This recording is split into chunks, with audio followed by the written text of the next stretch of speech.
পোয়েট্রির। Very bad. মাকে বলবো, মাম্মামের মা রবীন্দ্রনাথের একটা পোয়েট্রি জানে না। জল পড়ে পাগলা হাতি, আমার মতো কি করে? যারা এখনো ওই মানসিকতার থেকে বেরোতে পারেনি যে সবাই এক, সবার বাচ্চারা এক, সবার এক অধিকার আছে এবং একইভাবে একই সঙ্গে পড়াশোনা করবে, তাদের প্রত্যেকটা অপরচুনিটি পাবে।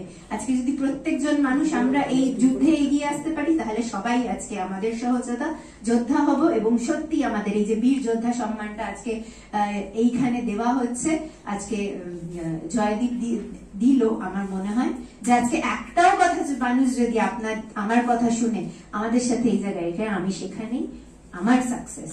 তাই সবাই খুব ভালো থাকবেন এবং আমার মনে হয়। আর শান্তি ম্যাম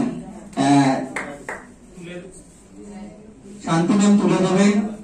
শান্তি মল্লিকের ভাইয়ের আছে, উনি এরকম করে পাশে থাকো। উনি অর্জুন পুরস্কার প্রাপ্ত প্রাক্তন মহিলা ফুটবলার আর চয়নী কলা সংগমের থেকে রূপালী, ওনাকে ছোট্ট উপহার।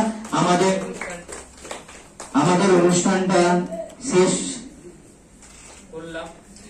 সুভাষচন্দ্র বসুর 128তম জন্মদিন পালিত হচ্ছে সারা ভারতবর্ষ জুড়েই। সেখানে আজকে সেই অনুষ্ঠানকে কেন্দ্র করে আজকে আপনাদের আরো একটি সুন্দর অনুষ্ঠান সবার সামনে তুলে ধরলেন, এইটা নিয়ে কি বলবেন? নেতাজি হচ্ছেন, নাম থেকেই বুঝতে পারছেন, দেশের নেতা, এবং ওনার যে আজাদ হিন্দ ফৌজ সেটা উনি করেছিলেন আরো কিছু নেতা তৈরি করার জন্য। তো নেতাজি হলেন যোদ্ধা এবং আজাদ হিন্দ ফৌজও কিন্তু যুদ্ধ করেছিল। সেখান থেকেই আমাদের আজকের কনসেপ্টটা মহাযোদ্ধা। এখন আমাদের চারিদিকের যে পরিস্থিতি, সেই পরিস্থিতিতে যে যুদ্ধটা প্রয়োজন সেটা কিন্তু হাতে বন্দুক নিয়ে নেবে যুদ্ধ নয়। 1 নম্বর যুদ্ধ আমি মনে করি নিজের সাথে নিজের যুদ্ধ, এবং সেটা সঙ্গে সঙ্গে পরে করলেন। কেমন লাগছে এসে? না, জয়দীপের এই হাওড়া মুক্তধারা আর অলোক ফাউন্ডেশন দুজনেরই অনেক ফিল্ডেই কাজ করছে এবং খুব সুন্দর করে কাজ করছে। আসলে ওরা ভালো কাজ করছে। ওদের সাথে আসে ওদের যে অনুষ্ঠানগুলোতে থাকে কিংবা সেরকম কোনো জায়গায় আমাকে ডাকে, আমি অবশ্যই আসি। তো কিন্তু আমি যেটা বলছিলাম, আমি মনে হয় সেটার কথা বলছেন, আমি আরেকটা জায়গা থেকেও আজকে আসছি যে খুব সুন্দর একটা কাজ করেছে।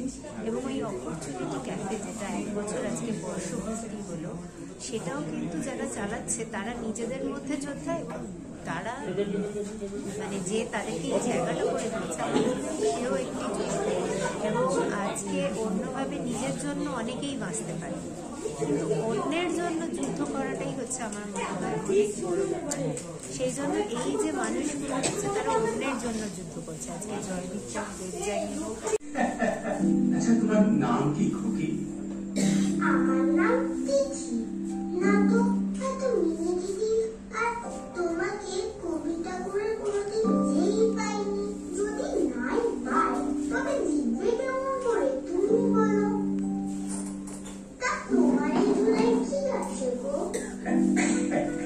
এই ঝুলায় পাগ আছে, রিং আছে, মোটর গাড়ি আছে, দেখবে? মিথ্যে কথা, ওরা তো যা বড় কি করে ধরবে শুনি? আর মোটর গাড়ি তোমার ঝুলে কি করে আটবে বলো? আমাকে কি বোকা পেয়েছো? জানো আমি অসুস্থ, বাইরে বেরোনো বারণ, কিন্তু মাই স্মার্টফোনে আমি কার্টুন দেখি, বাটুল দেখি আর কবিতা করে গল্প শুনি। তোমাকে তো